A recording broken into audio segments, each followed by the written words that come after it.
So yun, no, kung panggabi ka sa trabaho at maghapon ka natutulog, baka naman pwede mo muna i-check yung application mo, baka nasa hub na yung parcel mo o malapit na dumating, diba? Kung ayaw mo pa istorbo, eh mag-iwan ka lang ng pambayad. Gets mo? Kasi may mga ganun eh, tulog maghapon, ngayon pag dumating yung delivery ayaw magpagising daw. Negative naman yun, diba? Kung nag-iwan ka na ng pambayad o binayaran mo na yung parcel mo, sana iiwan na lang yung parcel mo. Another day, another delivery.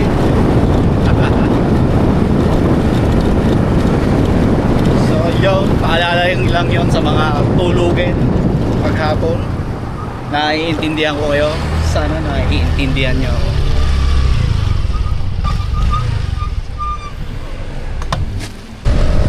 May mga ganyan kasing customer eh, no? Pagdating mo sa bahay, okay, tawag ka, Shopee po, ganyan, SPX delivery. So may ilalabas yung kapatid, nanay, tatay, sasabihin pa na tulog daw, ayaw pa istorbo. So ayun, eh, kung nag-iwan sana, di ba? Kung nagbili na siya, o iniwan na niya yung pera sa nanay niya bago siya matulog, nakakainis kasi. Medyo na lang yun, pababalikin ka pa kasi tulog.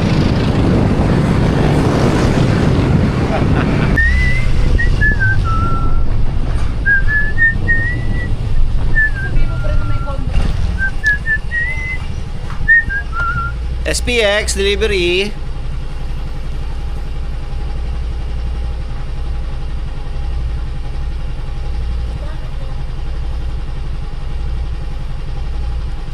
Lolo ko cellphone. Bayad na pa.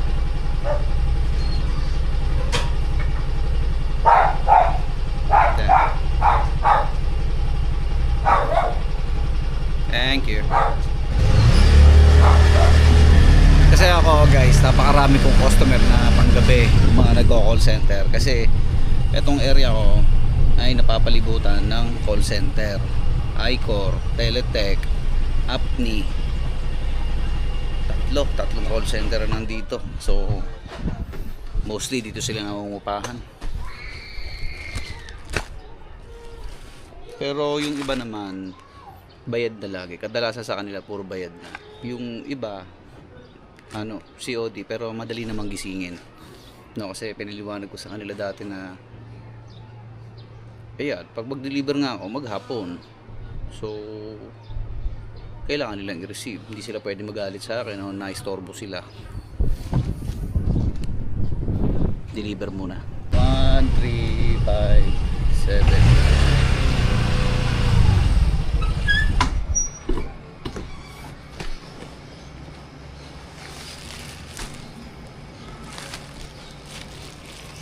Ito, example to ng mga panggabi. So, bayad na lagi yung parcel.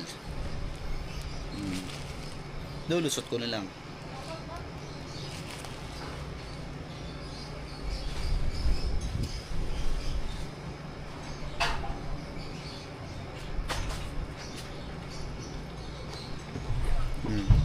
Diba?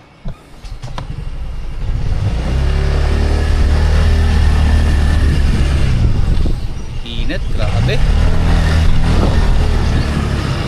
Pre, baka may gusto ko sabihin. Yung mga wala sa bahay, mag-iwan kayo ng pambayad. Kawawa rider sa inyo, bilad sa araw. Ang dami na kasi niyang balik, puro wala sa bahay guys. Kaya masama ang loob. SPX delivery. Etong sunod, mga panggabi din lagi ito, pero madaling tawagin. SPX Gerald. SPX. Ay. 46 lang ba?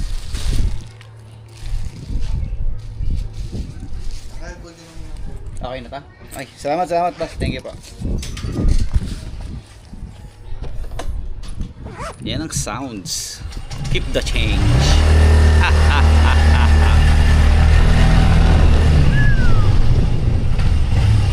SPX Leia. So ito, tulad dito isang to, yan. Tagal ko ng customer to, call center din to eh. Panggabi din lagi. So bayan na lagi yung parcel niya.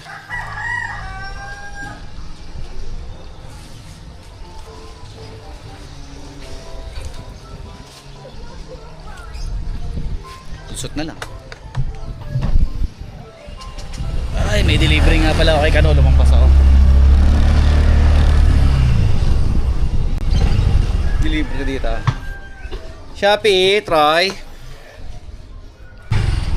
So ito, kaya ako ginagawa itong video na to, no? Kaya ganun yung mga sinasabi ko. So malay ba natin, no? May makapanood na call center agent, di ba? O makapanggabi lagi sa trabaho. So magiging aware sila, no? Na pwede nilang tularan. Baga pinakita ko yung mga good example, no? Yung mga bad saka na yun. Ay, Shopee.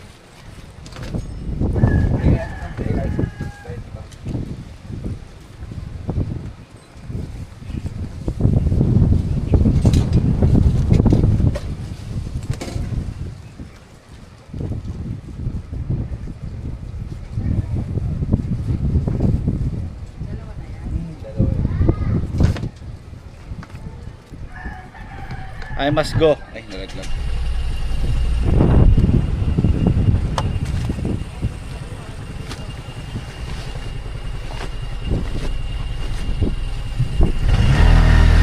So, yun ang ano. I guess puputulin ko na ulit yung vlog dito.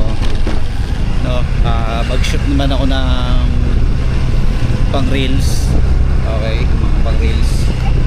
So, tulad ng mga billing ko sa inyo, no? Ingatan naman yung mga sarili, no? Yan. At sa mga customer na laging tulog sa umaga o mga nagtatrabaho sa gabi, yan, magbilin, mag-iwan o kaya bayaran nyo na online. So yun, hanggang dito lang muna yung video. Bye bye.